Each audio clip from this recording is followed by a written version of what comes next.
She boarded quietly. No makeup, no fancy clothes, just a pregnant woman trying to get through her flight. When she politely asked for help, the flight attendant rolled her eyes, spoke to her like she was nothing, and made her a public example. Passengers looked away, no one helped. But what they didn't know was that the woman they all ignored had more power than anyone on that plane. And when she made one silent call, the plane didn't just stop. The airline was forced to answer for everything. Before we start the story, comment below where in the world you're watching from today. And if you like stories like this one, don't forget to subscribe and turn on the bell icon so you never miss a new story. Ella boarded the plane slowly, one hand supporting her lower back, the other gripping the handle of her small carry-on. She was 7 months pregnant, moving carefully down the aisle, trying not to draw attention. Her belly was round and noticeable under her pale blue sweater. She had flown before during this pregnancy, but this time she felt more nervous. Not because of the flight, but because this was the first time flying without her husband. She finally reached her seat in the business class section and smiled with relief. She had requested this seat weeks in advance, not because of the class, but because it was near the front of the cabin and close to help if needed. She had also paid extra to ensure assistance with lifting her bag, something her doctor had strongly advised against doing herself. Ella settled in gently, breathing out through her nose. The pain in her back eased slightly. She placed a water bottle and a small pouch of snacks on the tray table and rested her head. The cabin slowly filled with other passengers. Some gave her a kind smile. Others barely noticed her. A few minutes later, the head flight attendant walked by. Her name tag read Claire.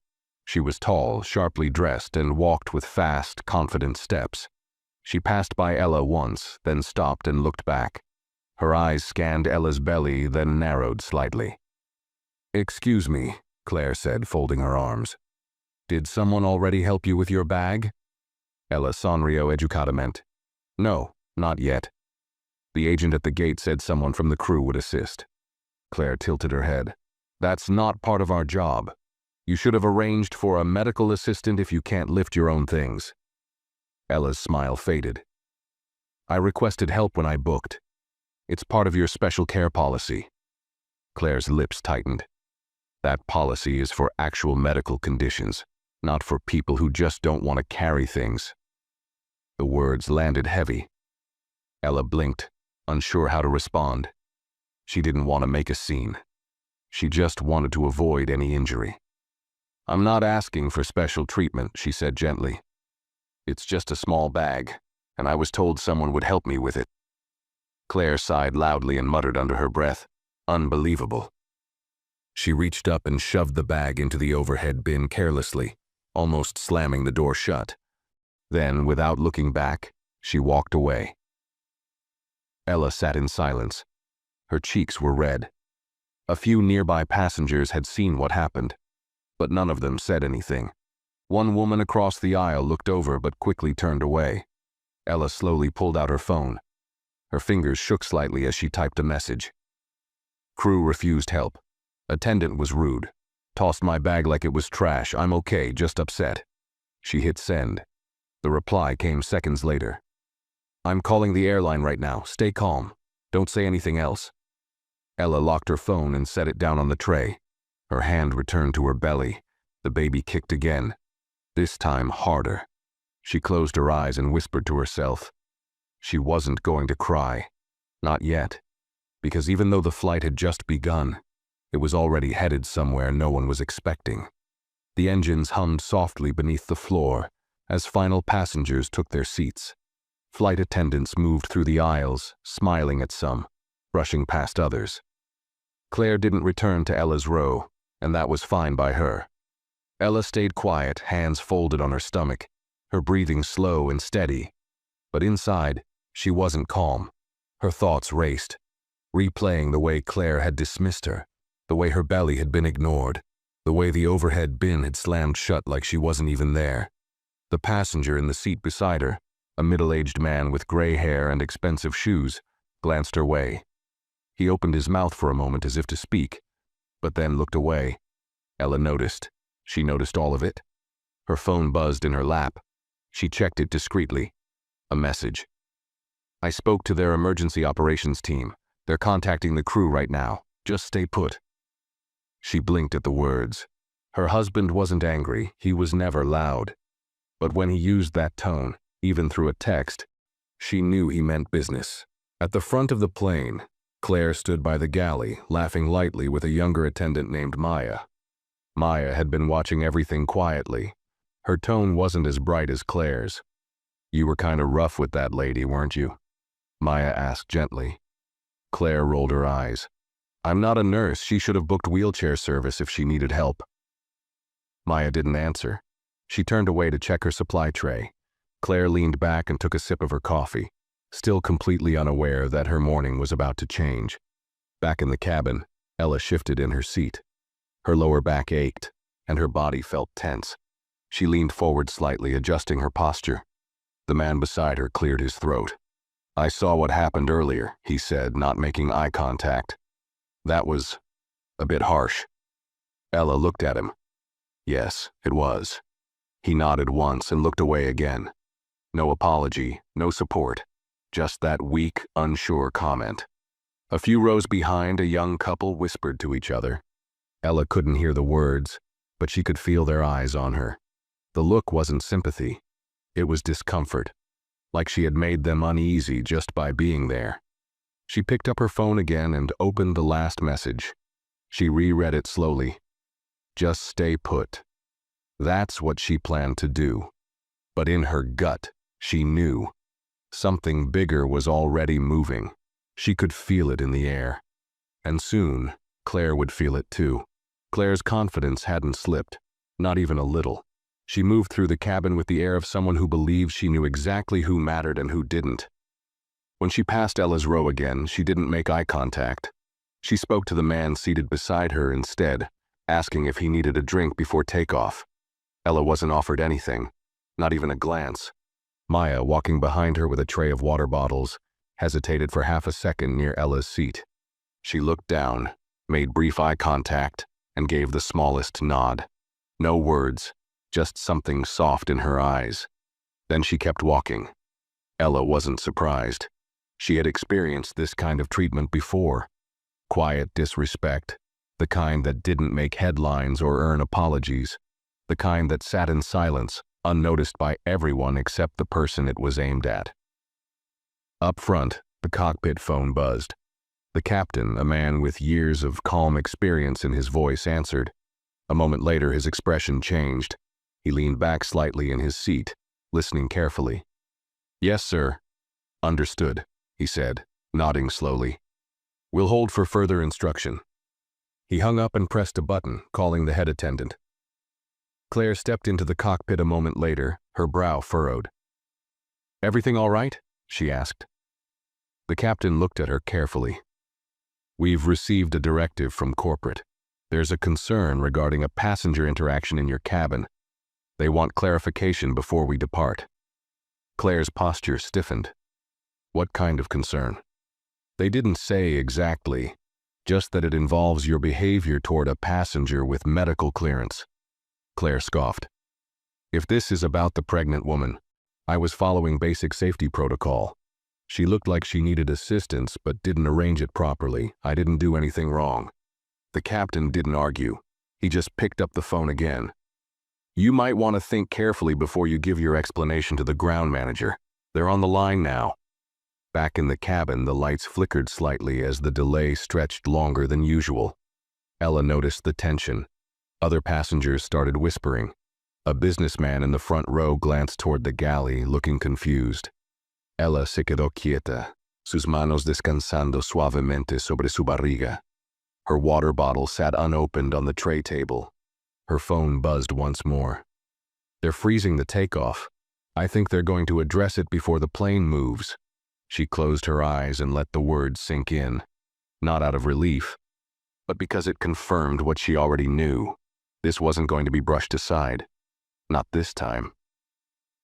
Claire stepped out of the cockpit with a tighter face than before. Her stride had lost some of its sharpness. She didn't say anything as she walked past the first few rows, but her fingers were twitching at her sides. Something had changed, and even the passengers could feel it. The cheerful boarding announcements had stopped. The flight hadn't pushed back yet.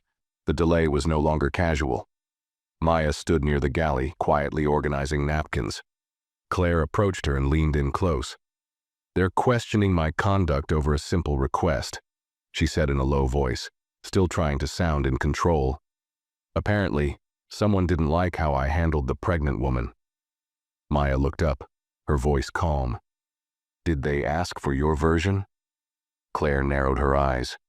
"Yes, and I told them exactly what happened. She wanted special treatment. I didn't have time to baby her." Maya didn't respond. She picked up a tray and turned away, but Claire followed. "What?" Claire asked sharply. "You think I did something wrong?" Maya didn't turn around. "It's not about what I think." In business class, Ella felt the change. The whispering had grown louder. A man a few rows up stood and opened the overhead bin, clearly impatient. A woman nearby pressed her call button, then canceled it just seconds later. No one knew what was going on, but they all sensed it wasn't normal. Ella sat still. She didn't fidget. She didn't reach for her phone. She just waited. The baby shifted inside her. She placed her hand on her belly, calm and silent. Finally, the intercom crackled. The captain's voice came over the speaker, steady but formal. "Ladies and gentlemen, we've been instructed to pause departure due to an internal matter. We appreciate your patience. Our team is working to resolve it quickly." Claire flinched slightly at the sound of it. She glanced back at the cabin. All eyes were shifting now, some toward her, others toward Ella. Ella no si movió. She kept her gaze forward. She didn't need to explain anything. She knew the truth. And now, so did the airline. The silence inside the cabin grew heavier with each passing minute. Passengers were no longer casually chatting or flipping through magazines. They were tense, whispering behind raised hands, exchanging glances toward the front of the plane. Something was clearly wrong and everyone could feel it. But no one knew exactly what. Only that the plane hadn't moved an inch, and the crew had gone unusually quiet. Ella remained seated, calm on the outside, but inside her heartbeat was strong and steady with purpose. She had said nothing. She had made no scene. And still, everything had shifted. That alone told her something important. This wasn't going to be ignored. Up front, the cockpit phone buzzed again. The captain picked it up, and this time his eyes widened slightly at the voice on the other end. It wasn't the operations assistant or a crew scheduler. It was someone much higher, someone whose voice carried weight even over a crackling connection. "I understand," the captain said after a few moments of listening. "Yes, I'll inform her now." He hung up and turned toward the door, calling Claire once again. She stepped inside with a quick nod, trying to hide her nerves. "They've escalated it," he said plainly. "You're being asked to personally speak with the senior director of flight operations. Now." Claire blinked. "A director?" The captain didn't look amused. "Apparently, the passenger involved has connections at the executive level." Claire crossed her arms. "Of course she does," she muttered under her breath. The captain stared at her. "This isn't a joke, Claire. They've halted this aircraft on her behalf. That doesn't happen for just anyone. They're watching how you respond now." Claire didn't reply. She just turned sharply and walked back into the cabin, her shoulders straighter than before, but her face slightly pale. She paused near the galley and looked toward Ella's seat for the first time in over 20 minutes. Ella looked back, steady and unreadable. Claire took a breath, stepped forward and crouched slightly beside Ella's row. Her voice was lower now, controlled, too controlled. "Ma'am," she began, forcing a small smile, "I'd like to clear up a misunderstanding. I didn't mean to come across as disrespectful earlier. We've just been under a lot of pressure and—" Ella raised her hand gently, stopping her. She didn't speak right away. She studied Claire's face, the nervous tension around her mouth, the stiffness in her eyes. "I didn't ask for anything out of the ordinary," Ella said softly. "You were just the one who decided I didn't deserve basic kindness." Claire swallowed. "I didn't mean—" "You meant exactly what you said. Ella replied, still calm. You made a choice, and now someone else is making one too. Passengers nearby listened quietly. One woman stared over the top of her sunglasses. A man next to the aisle subtly pulled out his phone, pretending to check messages but recording instead. Claire stood slowly, her lips tight. She gave a stiff nod and walked back toward the front of the cabin. Inside the galley, she leaned against the counter, trying to collect herself. Maya stood nearby, wiping a tray. They asked for a statement, didn't they? Maya asked. Claire didn't answer. Did you tell the truth? Maya added without looking at her. Claire turned her head. I told them what they needed to hear. Maya finally looked up. You told them what you thought would protect you. Claire opened her mouth, but no words came. She was starting to realize this wasn't just about a single moment anymore. It was about everything that came after. Ella shifted slightly in her seat, her back aching from sitting still for so long.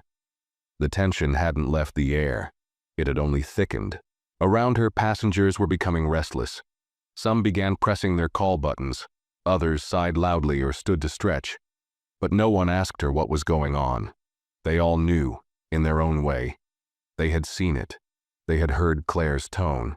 They had watched her ignore, dismiss, and humiliate a woman who had done nothing more than ask for what she was told she was entitled to: help. Ella reached into her bag and took out a small packet of crackers, the only thing she could manage to stomach with the nerves in her chest. Her phone buzzed again. This time the message was short, and it made her stomach turn, but not from worry. They've grounded the flight, for you. She blinked at the words, letting them settle in her mind. The plane hadn't moved because someone finally said, enough. Not because she shouted, not because she fought, but because someone in a high place knew what was right, and saw what was wrong. At the front of the aircraft, the tension inside the galley was now palpable. Claire stood with her arms crossed, her posture no longer confident, but defensive. Maya stood a few feet away, silent but watchful. The phone beside the sink buzzed again, and Claire flinched. She answered it with a shaky hand. Claire speaking. The voice on the other end was firm, not cruel, not angry, but disappointed in a way that hit deeper than yelling ever could. This is Director Owens. I'm going to ask you one question, and I want the truth. Did you or did you not refuse to assist a medically cleared pregnant passenger when she requested help, and then dismiss her with inappropriate remarks? Claire's mouth went dry. There was miscommunication. She didn't request special handling when she booked.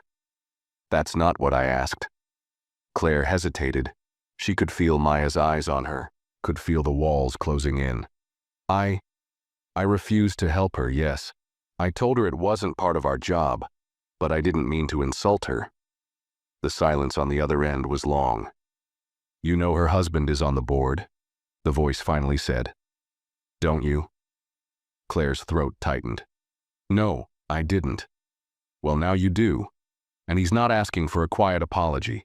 He's asking for accountability, the kind we can't ignore. Claire gripped the phone tighter, but her knees were starting to shake. What does that mean? It means the plane is grounded. You'll be removed before this flight continues. Security will escort you from the aircraft.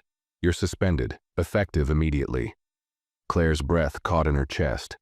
Suspended? Pending investigation, the voice confirmed. You can explain yourself to the ethics board after we've spoken to the other crew and passengers. But your part in this flight is over. The line went dead. Claire slowly set the phone down, her hand trembling. She turned to Maya, who had gone still as a statue. You heard all that, didn't you? Claire whispered. Maya nodded slowly. Every word. Claire sank into the jump seat, her legs unable to hold her anymore. For the first time in her career, she was being taken off a flight, not for illness, not for emergency, but for failing to treat someone like a human being. Back in the cabin, Ella sipped her water calmly. She wasn't smiling, she wasn't satisfied. But her eyes were clear, and her spine was straight. Passengers around her began to buzz with more energy. The news had started to spread. The plane was grounded and no one knew why. But Ella knew. And in just a few minutes, so would everyone else. The captain stepped out of the cockpit and walked down the aisle, his expression calm but purposeful. His presence caught the attention of almost everyone in the business class cabin. Conversations hushed, heads turned. This wasn't something passengers saw every day. A captain, mid-flight prep, walking into the cabin instead of making announcements from behind the door. He stopped just a few rows short of Ella's seat, not close enough to make her feel cornered, but close enough to be clear. "Ladies and gentlemen," he said, his voice steady and respectful, "I want to thank you for your patience during this delay. We've encountered an internal issue involving the conduct of a crew member, and to ensure the safety and dignity of all our passengers, we are resolving it before takeoff." Murmurs rose at once. Several people exchanged glances. Some looked uncomfortable. Others leaned forward with interest. The captain continued, "At this time, a flight attendant will be deboarding the aircraft, and a replacement will join us shortly. We apologize for the inconvenience and appreciate your understanding." He gave a slight nod, then turned and walked back toward the front. The announcement was brief, controlled, and said everything without naming names. But everyone knew. The shift in the cabin was immediate. Claire stood stiffly by the galley, her hands clenched behind her back. She had heard the announcement. She had seen the glances. And she felt the eyes pressing against her like heat through glass. The door of the aircraft opened. A ramp agent stepped on board, followed by a uniformed security officer in a navy jacket with a company badge on his chest. The cabin fell into a strange, stunned silence. Claire didn't wait to be asked. She stepped forward and nodded silently to the officer. Her face was pale, her posture still proud, but fragile now, like a cracked shell. She turned toward the cabin. Her voice when she finally spoke was quiet but forced. "I'll be stepping off the flight. Thank you all." No one responded. Not a single passenger. Even Maya remained silent, her hands folded at her waist. As Claire walked down the aisle, Ella turned her head slowly to meet her eyes. There was no anger on her face, no smugness. Just calm, an unshakable calm that made Claire stop for half a second. "I'm sorry," Claire said softly. "I shouldn't have treated you that way." Ella didn't blink. "I know." The words were light, but their weight was crushing. Claire nodded once, then turned and walked off the plane, escorted by the officer. As the door shut behind them, the tension lifted. Slowly, carefully. A wave of quiet disbelief swept through the passengers. A woman across the aisle leaned toward Ella. Her voice was hushed. "Did that really just happen?" Ella gave a small nod.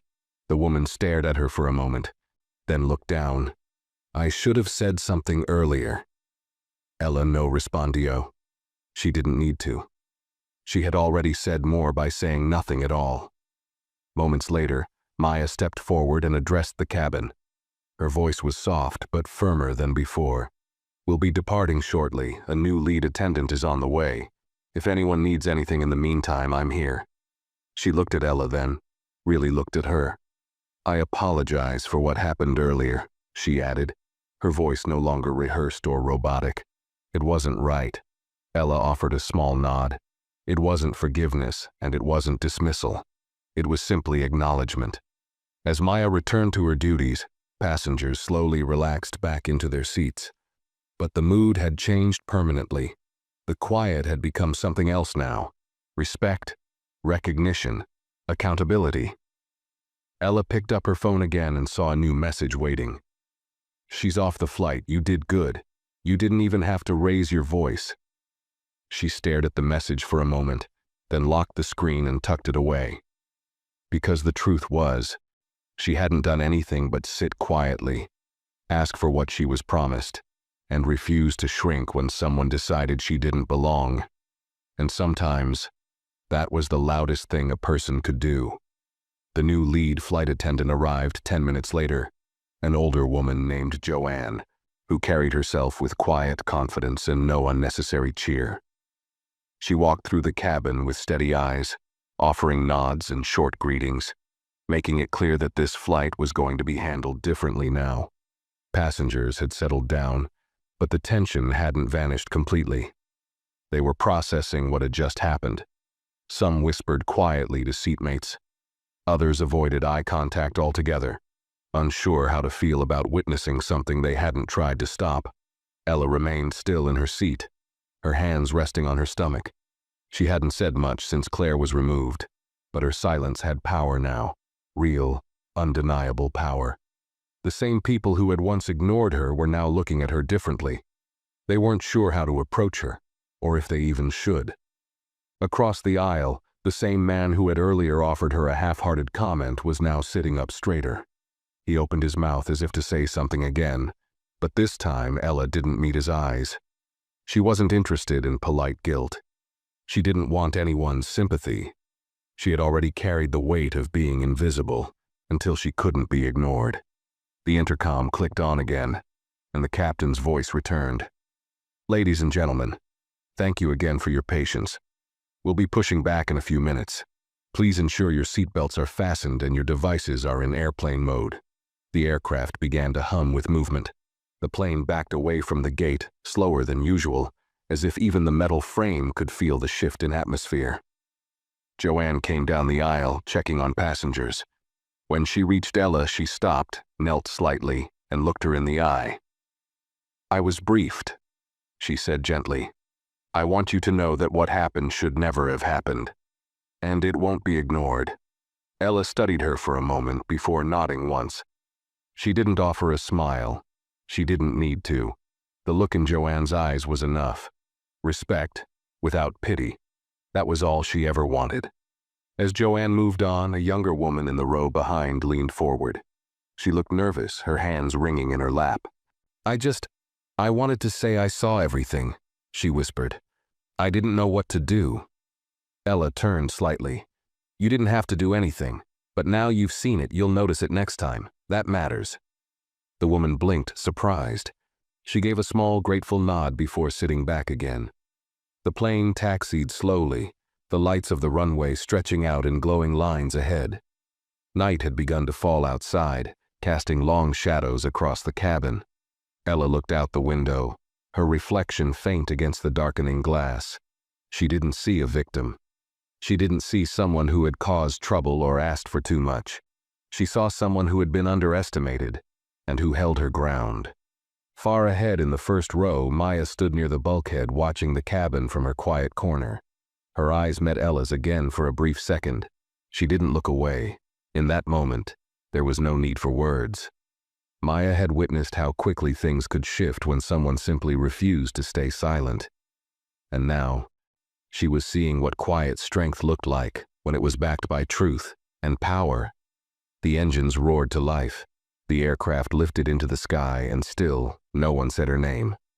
No one stood and clapped. No one turned this into a grand event. But everyone on that flight would remember what had happened. Because nothing had exploded. No voices were raised. No laws were broken. Just one woman asking for help. And one flight attendant who decided she didn't deserve it. That decision had grounded a plane, removed a tenured crew member, and changed the tone of the entire airline for the rest of the night. And now, the flight had taken off, not in spite of what happened, but because of it. The sky outside was quiet. Inside the cabin, the truth had already landed. The flight moved forward, quiet but charged. At cruising altitude, the seatbelt sign turned off and passengers began shifting again, reaching for tablets, adjusting pillows, trying to act like things were normal. But the atmosphere hadn't returned to what it was before. It couldn't.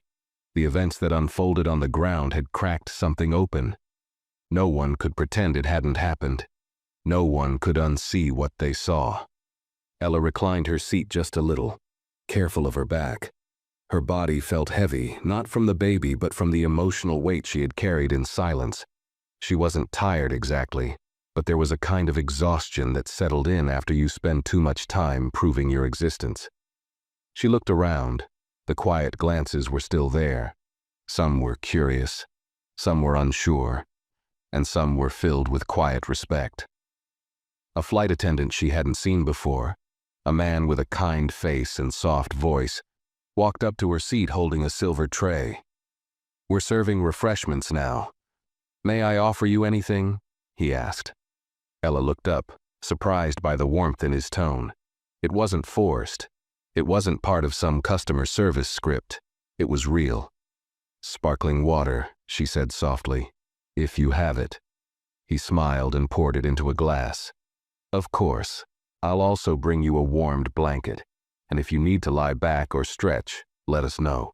We'll do everything we can to make the rest of this flight comfortable. Ella nodded, watching him walk away, and for the first time that day, she let herself exhale in full. Not because she felt satisfied or triumphant, but because, for once, the care being offered wasn't a favor. It was simply how things should have been all along. As she sipped the cold water, the older woman 2 rows up turned slightly in her seat. She wore a tan blazer and had been silent the entire flight. Now she gave Ella a faint smile and said, "You handled that with grace. I just wanted to say that." Ella gave a polite nod. "Thank you." The woman hesitated, then added, "I've seen things like that before. I've never seen anyone get held accountable for it, though." Ella didn't answer right away. Then she said, "That's why they keep doing it." The woman nodded slowly and turned back around, visibly processing the truth of that statement. Meanwhile, in the cockpit, the captain spoke quietly with ground control through his headset. He had filed an official mid-air report, documenting the incident with the removed crew member. It wasn't standard procedure to do it during flight, but nothing about this flight had been standard. "Yes, I've confirmed she was escorted off before pushback," he said. "Passenger involved remains calm. No disturbance. All crew currently cooperative." He paused, listening. "Understood," he said. "Yes, I'll notify her husband after landing. He'll be meeting her at the gate personally." Back in the cabin, Ella rested her head against the window for a moment, the glass cool against her skin. Her phone was in airplane mode, but her mind replayed the last few hours in clear, heavy detail. The insult, the dismissal, the slap of words more painful than a physical blow. The way no one stood up at first, the moment the entire flight shifted without her ever raising her voice. She hadn't needed to. She had said enough with her silence. Now, others were doing the talking. Passengers, crew, senior management, her husband, and Claire. She was probably still trying to process what had happened, how a small, quiet act of disrespect could unravel an entire career in less than an hour. Ella se frotó el vientre lentamente, sintiendo un suave empujón desde dentro. The baby was active, moving again. She smiled faintly, not because of what had happened, but in spite of it. Her child would grow up in a world where dignity sometimes had to be defended without words. And now, at least on this one flight, that lesson had been written into the air, quietly, clearly, and permanently. Far above the clouds, justice had already touched down. As the flight progressed, the cabin slowly adjusted to the new rhythm, though an invisible line still separated the first half of the journey from the second. It was as if the aircraft itself remembered. The conversations were softer, the movements slower. Even the clinking of drink glasses and cutlery came with less energy, like the crew and passengers alike were moving through a space that had just witnessed something personal. Ella sat quietly, occasionally shifting in her seat to ease the pressure on her back. The sparkling water was half finished, condensation dripping slowly down the side of the glass. Her meal tray remained untouched. She wasn't hungry, not after the way everything had unfolded. The new lead attendant, Joanne, returned with a light blanket and carefully draped it over her legs. "Let me know if you need anything," she said gently. "We'll be checking in with you every half hour." Ella gave a small nod in thanks. It was strange, receiving attentive care now after being ignored just an hour earlier, but she didn't push it away. She accepted it because this time it came from a different place. Not guilt, not obligation, just recognition. Across the aisle, a young man, maybe mid-20s, shifted uncomfortably in his seat. He had watched the earlier incident from a distance. He had stayed silent. But now, as Ella reached for the in-flight magazine, he leaned over slightly. "I saw it all," he said in a quiet voice. "What she said, how she treated you, I should have said something. I didn't. I just froze. Ella looked at him. His face was sincere. His hands fidgeted. She could see the discomfort in his shoulders. You don't owe me anything, she said. He swallowed. But I owe myself the truth. And the truth is, I stayed quiet because I thought someone else would step in. Ella asintió. Most people do. He leaned back slowly, his eyes distant now, like someone rethinking their entire role in the world. Behind them, an elderly couple whispered to each other. Their voices were too low to hear, but their glances kept landing on Ella. The husband eventually pulled out a notepad and began writing. He passed the note to Joanne as she walked by. Ella saw it, just for a second. A short sentence. She deserves a formal apology. All of us saw what happened. It was a simple sentence, but it carried weight. Because when passengers start putting words on paper, the airline listens. Up in the cockpit, the captain finished writing his report. The document included timestamps, names, and passenger statements. He had never filed a live conduct report in the air before, but this flight was different. As he signed the digital form, a call came through his headset. We've coordinated with ground security, the voice said. Her husband will be at the gate with an executive escort. The board has also requested a debrief of the incident. The captain replied calmly, I'll speak with him personally. I've already submitted my full statement. There was a pause. Then, we'll also need a formal account from the remaining crew. And the passenger herself. The captain nodded to himself. She's calm. She'll speak when she's ready. Back in business class, the lights dimmed slightly as the cabin entered the late evening phase of the flight. Ella leaned her head back and pulled the blanket a little higher. She wasn't sleeping. Her mind was too alert for that, but she was at peace. For once, no one was rushing her. No one was telling her to move, to change, to be smaller. The attendants checked on her at quiet intervals, but otherwise left her in silence. The kind of silence that didn't come from avoidance, but from respect. She turned her head to look out the window. The stars were visible, faint but steady against the night sky. The moon cast a soft silver light on the wings. Somewhere down below, cities flickered like little patches of fireflies, unaware of the drama unfolding far above them. In her lap, her phone buzzed once, just a brief vibration through the blanket. She reached for it, checked the screen, and saw a single message. From Gate Operations. Message: passenger escort and executive team will be waiting at door 2L upon arrival. Please remain seated until approached. Ella's lips curved slightly. Not a smile, not satisfaction, but quiet understanding. This was no longer about one flight. This was about what happens when someone is forced to endure humiliation in public and responds with dignity, not rage. This was about an airline being forced to choose between its silence and its standards.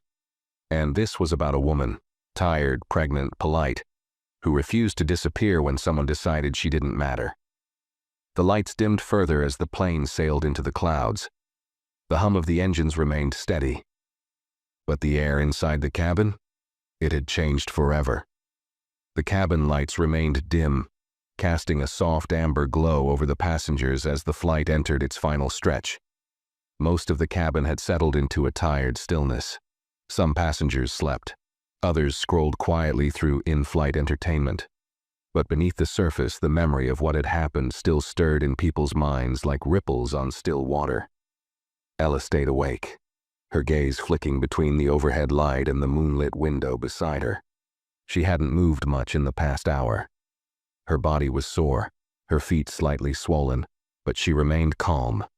She felt the weight of her baby pressing gently against her ribs and placed a protective hand on her stomach. Her phone, still in airplane mode, lay untouched in the seat pocket. She didn't need it now. Everything that needed to happen was already in motion. She had done what was right. She had stayed composed, said the truth, and let others see what they needed to see. And they had. A row behind her, the man with the notepad, the same one who had written a note earlier, gently tapped Joanne as she passed by on her routine check. "If there's a record of passenger statements," he said in a low voice, "I'd like to add mine." Joanne looked at him surprised. "That's very kind, sir." "It's not kindness," the man replied firmly. "It's responsibility. We all watched it happen. Most of us said nothing. That doesn't sit right with me." She nodded solemnly and made a note on her tablet. "I'll include your name and seat number in the internal report." A few seats across, another woman stirred awake, glanced at Ella, then leaned toward her husband. "That's the one, isn't it?" she whispered. "The one the flight was grounded for?" He nodded slightly. "Yeah, I think so." "She didn't look like trouble," the woman murmured. "She didn't do anything." "That's the point," he said. Joanne made her way back to the galley and entered a log of the conversations she'd had. The internal report was growing longer with each hour of the flight. Passenger feedback, crew statements, timeline markers, unusual activity. Everything was being documented, and this time nothing would be brushed aside with a generic apology. Meanwhile, Ella slowly adjusted in her seat, pulling the blanket higher across her stomach. She glanced down the aisle toward the cockpit, where the door remained closed. She imagined her husband on the ground, already waiting. Not pacing, not anxious, but prepared. He always had a way of showing up exactly when things needed to be said the most, and he would say it better than anyone. The intercom chimed again, and the captain's voice returned, calm and focused. "Ladies and gentlemen, we'll begin our descent shortly. Please return to your seats and ensure your seatbelts are fastened. We'll be landing in approximately 25 minutes. Our crew will begin final checks. Thank you, Ella, no si movio." She stayed perfectly still, watching as passengers roused from sleep and straightened their seats. The cabin was waking up, but it wasn't the same. Everyone seemed more aware now, more conscious of the people sitting beside them, of what they had seen and heard earlier. Joanne returned one last time to check on Ella. She crouched slightly, lowering her voice. "Gate security has been informed. Your escort will meet you first. They've asked you to remain seated until they arrive." Ella gave a calm nod. "I know." Joanne hesitated. "I know it's not much, but I want you to know I've logged everything. Every crew member, every passenger who came forward. The company will see it." Ella studied her. "And if no one had said anything?" Joanne looked down, thoughtful. "Then the story would have ended differently." Ella leaned back in her seat, pressing her head gently against the headrest. She was tired, yes, but not broken. Not angry, just done. The baby kicked once more, almost as if sensing they were close. Across the cabin, passengers fumbled with bags, collected jackets, turned off screens. But none of them looked at her with the same dismissiveness they once had. Not after what had unfolded. Now every glance carried a different weight. One of awareness. Some even of quiet regret. The hum of the aircraft deepened as it began its descent. The runway lights sparkled in the distance, stretching like a promise of closure across the night. Ella pulled the blanket around her and took one last deep breath before the landing. It was almost over. But for some, the real consequences were just beginning. The aircraft dipped lower, the landscape below becoming clearer through the windows, clusters of lights tracing roads, neighborhoods, and quiet buildings beneath a velvet sky. Inside the cabin, seatbelts clicked, tray tables snapped shut, and a gentle nervousness settled over everyone. Not the kind that comes from turbulence or a rough landing, but from anticipation. They all knew something else was about to happen. Ella stayed perfectly still, her seat upright, her blanket neatly folded across her lap. Her hands rested on her stomach, fingers loosely intertwined. Her phone remained in airplane mode, untouched. She didn't need to send another message. She knew he was already there. The wheels touched down with a soft jolt, followed by a long breath of silence from the passengers as the aircraft slowed. No one clapped. No one cheered. The mood remained quiet, subdued. Then the voice came over the intercom. "Ladies and gentlemen, welcome. The local time is 8:47 p.m. Please remain seated with your seatbelts fastened until the captain turns off the sign. On behalf of the flight crew, we thank you for your patience and cooperation. The cabin lights flickered to full brightness as the plane taxied slowly toward the gate. Ella stared out the window. The terminal appeared just ahead, but it wasn't the glowing signage or the moving jet bridges she noticed. It was the small group of figures standing at the side of the arrival gate, just beyond the glass. Among them was a tall man in a gray suit, posture straight, arms folded, eyes locked on the aircraft. Her husband. And standing beside him were two senior airline executives, faces stiff, clipped name badges visible even from the cabin. A third figure in uniform stood a step behind, hands clasped, eyes downcast. Security. As the plane came to a full stop and the seatbelt sign dinged off, people began moving, unbuckling and reaching for their bags. But no one rushed to stand, not this time. An announcement followed, firm but respectful. We kindly ask all passengers to remain seated for a moment.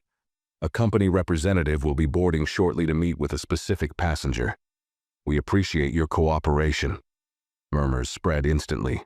Passengers exchanged nervous looks, some whispering guesses, others simply watching, but they all knew who it was for. Ella no se movió. She kept her hand steady in her lap. Joanne approached her row and crouched slightly. They're ready. They'll come to you. Just stay seated until they ask. Ella asintió una vez. A moment later, the door of the aircraft opened with a firm click, and the jet bridge was locked in place. Two figures stepped inside. The first was the senior security officer. The second, her husband. He walked down the aisle calmly, eyes scanning the cabin. There was no anger in his face, only clarity. As he reached her seat, he leaned in and spoke low enough that only she could hear. You okay? She nodded. Yes. He looked into her eyes for another second, then turned to Joanne. Thank you for your handling of the second half of this flight. You'll be included in the report. Joanne gave a slight nod, understanding what wasn't said out loud. Then came the second man, the director of operations. He was well-dressed but tired-looking, with lines around his eyes and a firm tone. Ma'am, he said to Ella, on behalf of the airline, I'd like to formally apologize for what happened to you on this flight. It has been escalated to the board. You will not be required to give a statement tonight unless you wish to. But I do want you to know that your experience is being taken seriously. Ella looked up at him. Her voice was soft but unshaking. Will anything change because of this? The man didn't flinch. Yes, it already has. She studied his face, deciding whether she believed him. Then she slowly gathered her blanket and reached for her small handbag. Her husband extended a hand, but she didn't need it. She stood slowly, on her own. The cabin around her had gone completely silent. Not out of shock, but out of attention. Everyone was watching now. Ella didn't meet their eyes. She didn't need to. She walked past row after row, the blanket folded neatly in her arm, the officers and executives clearing the path ahead. Each step was measured even. She wasn't rushed. She wasn't escorted like someone in trouble. She was being acknowledged. As she reached the front of the plane, Maya gave her a respectful nod from the galley. Ella paused, nodded back, and then stepped off the aircraft. The terminal air was cooler, cleaner. She walked slowly beside her husband, their hands not touching, but in sync. Behind her, the airline officials followed, quiet, serious. Ahead, reporters waited by the far windows. None had been tipped off, but word had gotten out anyway. Someone had leaked that the airline had grounded a flight over a passenger mistreatment. No names had been released. Yet. Her husband placed his hand gently on her lower back, guiding her away from the growing noise. They didn't stop to give a statement. They didn't look back. Inside the aircraft, passengers began gathering their bags, but none of them spoke with their usual energy. They moved slower, more thoughtful. One woman near the front finally broke the silence. She didn't yell, she didn't argue, she just sat there. Another replied, and the whole airline moved. They weren't talking about a delay anymore. They were talking about what it means to be seen. As Ella walked down the private terminal corridor beside her husband, the heels of her shoes echoed softly against the polished floor. She didn't speak. Neither did he. They didn't need to. Their silence said more than any words could at that moment. Behind them, the executives kept their distance, not out of disrespect, but because they knew this wasn't their moment to lead. It was hers. They reached a secure door at the far end of the hallway. A staff member in a navy blazer held it open and nodded without a word. On the other side was a quiet lounge. No passengers, no noise, just space. Ella entered first. Her husband stayed by the door, speaking softly with one of the directors. She moved toward one of the soft leather chairs and slowly sat down, easing the weight off her back. Finally, she allowed herself a full breath. Moments later, the director of ethics and conduct entered. His badge was clipped to a charcoal suit, and his expression was firm but not defensive. He pulled up a chair and sat across from Ella, folding his hands. "Ms. Ramsey," he began, using her last name formally, "you're under no pressure to speak further tonight. We've already received crew statements, the pilot's log, passenger notes, and a full audio recording from the galley." Ella nodded, listening. "But I wanted to offer you a chance, if you wish, to speak plainly, just for the record. You don't have to retell anything, just your thoughts. What mattered most to you." She leaned back slightly, her hand still resting on her belly. "I wasn't shocked," she said after a pause. "Not really. It's not the first time someone's made me feel like I don't belong. It's not even the worst. But it's the first time they got caught in front of people who couldn't look away." The director said nothing, letting her continue. "She didn't just refuse to help," Ella added. "She made a decision the moment she looked at me. She decided who I was, what I was worth. She decided I was exaggerating, or needy, or trying to get special treatment just because I asked for something small." Another pause. Her voice remained steady. "And the plane didn't stop because she shouted at me. It stopped because no one else stepped in. And that silence, that's what made this different. It wasn't just her mistake, it was everyone's permission." The director nodded slowly, absorbing every word. "I'll be honest with you," Ella continued. "I didn't want her fired. I didn't even need an apology. What I needed was for someone else to finally see what people like me deal with every day, and not brush it off as a misunderstanding." He shifted slightly in his seat. "We're going to use this case to revise several internal protocols. Bias training, crew accountability reports, escalation processes. A lot of what failed today is being addressed." Ella met his eyes. "Make sure that doesn't just mean more paperwork." He smiled faintly. "It won't. It means policy with enforcement. Monitoring, not just memorizing." She nodded, satisfied enough to let the conversation settle. He rose, thanked her, and exited the lounge. Her husband walked over and sat beside her. This time he took her hand. "You okay?" he asked gently. Ella looked at him. "I think I will be." They sat there for a while, quietly, as the movement in the hallway beyond the glass slowed. She could still hear the faint clatter of passengers deboarding in the distance. Some would rush to make connections.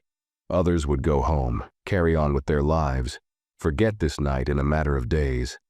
But for a few, something had shifted. Not loudly, not dramatically. Just enough to change how they looked at people when they walked onto a plane, especially those who didn't look like they fit. Ella looked out the window, watching as the crew from the flight filed past toward the shuttle. Maya glanced through the glass and gave a small wave, not for attention but for acknowledgement. Ella lifted her fingers slightly in return. A slow, familiar movement stirred beneath her ribs. The baby was kicking again. She placed her hand over her belly, smiling quietly to herself. "You're already watching the world become something else," she whispered. "Let's make sure it keeps changing." Her husband looked at her, pride shining behind his calm, and in that small, quiet room, away from the noise, away from the crowd, a woman who had once been dismissed for asking for help was now the reason an entire company was rewriting its rules. And that was just the beginning. Outside the glass walls of the lounge, the airport continued to move. Baggage carts rumbled in the distance. PA systems called out connecting flights, and employees walked briskly in bright vests and polished shoes. But inside the quiet room, time felt slower. Still, like something important had just happened, and the world hadn't quite caught up to it yet. Ella se inclinó hacia atrás en su silla, las manos todavía descansando en su barriga, sus ojos medio cerrados. Her body was exhausted, but her mind remained sharply aware. There was a calm inside her, not the calm that comes from rest, but the kind that follows a storm that didn't break her. Her husband sat across from her, speaking softly on the phone with the airline's board secretary. His tone was polite but firm, each sentence measured. He wasn't asking for favors. He was setting expectations. "We're not looking for headlines," he said quietly. "We're looking for change. Public, clear, lasting change. You have our full cooperation, for now. But if this is handled behind closed doors, or delayed into months of internal review, you'll lose far more than one passenger's trust." There was a pause as the person on the other end spoke. Then he added, "And no, she will not be making a public statement. This isn't her story to prove, it's yours to repair." He ended the call and turned to Ella. "They're drafting an apology letter," he said. "Board signed. It'll go out within 48 hours. They're also offering to name you in their new bias response training initiative. You'd be the reason it exists." Ella's gaze drifted to the window. "Let them name the change, not me." Her husband tilted his head. "Why?" "Because I wasn't the first," she replied. "I'm just the one they couldn't ignore." Her words hung in the air. There had been others before her, women who asked for help and were laughed at, elderly passengers dismissed for being too slow, immigrants looked at with suspicion, people judged for their appearance instead of their presence. Most had been forgotten the moment they stepped off the plane. She hadn't been ignored because she was louder or more powerful. She had simply refused to vanish. A knock came at the lounge door. A staff member entered holding a small folder. "These were left for you by the Director of Ethics," the woman said. "He asked me to deliver them personally." Ella took the folder and opened it. Inside was a printed statement, brief but specific. "Effective immediately, the airline has placed crew member Claire W. on unpaid leave pending a formal termination review. As part of our internal reform, a mandatory bystander intervention training will be implemented for all flight staff.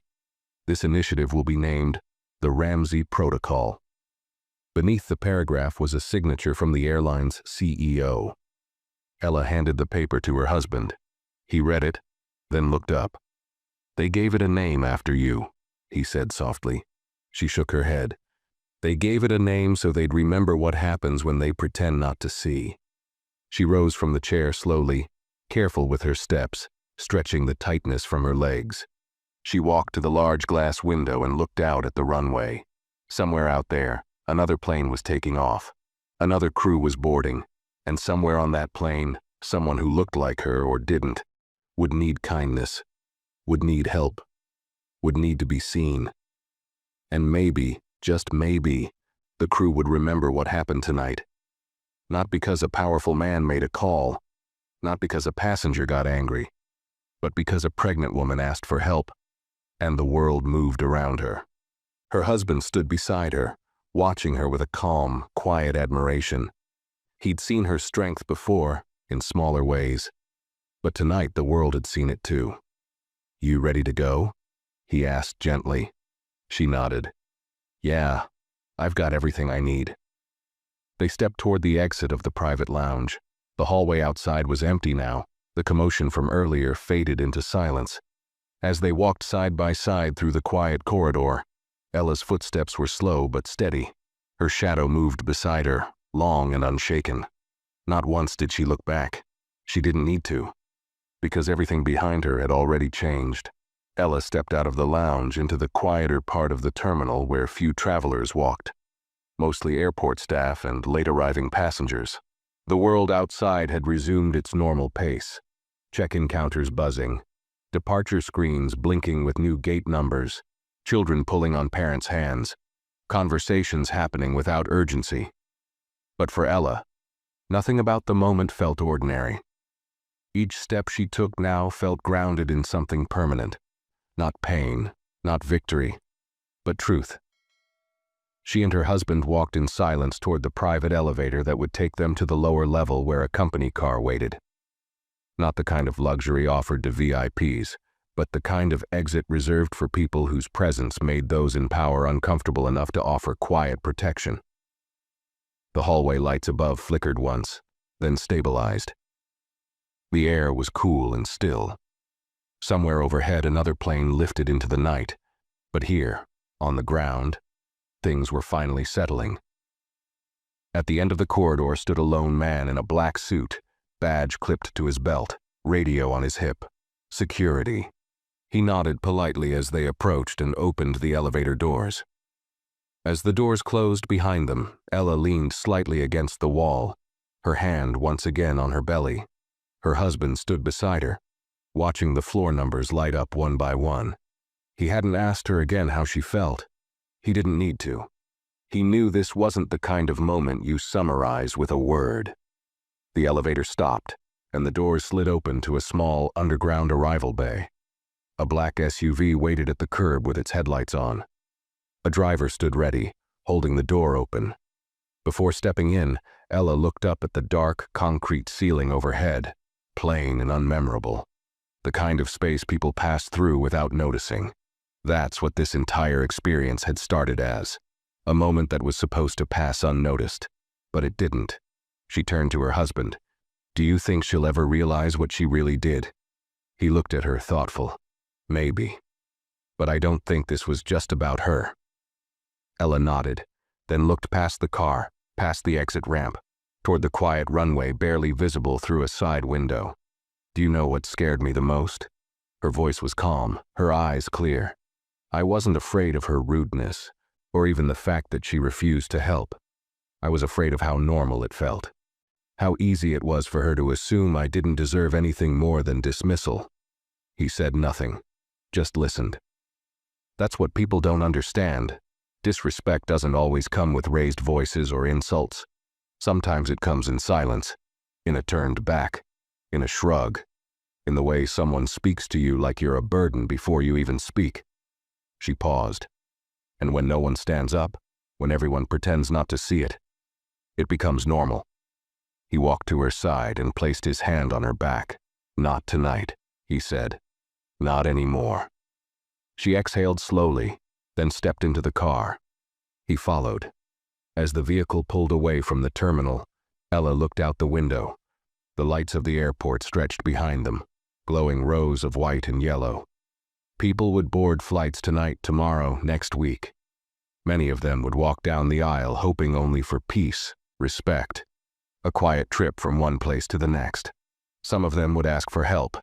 And thanks to one grounded plane, one firm voice, one woman's refusal to be overlooked, someone in a uniform might pause. They might think twice. They might remember. Not because of a lawsuit, not because of a media story, but because of what they saw when no one was yelling and nothing was on fire. And still, everything changed.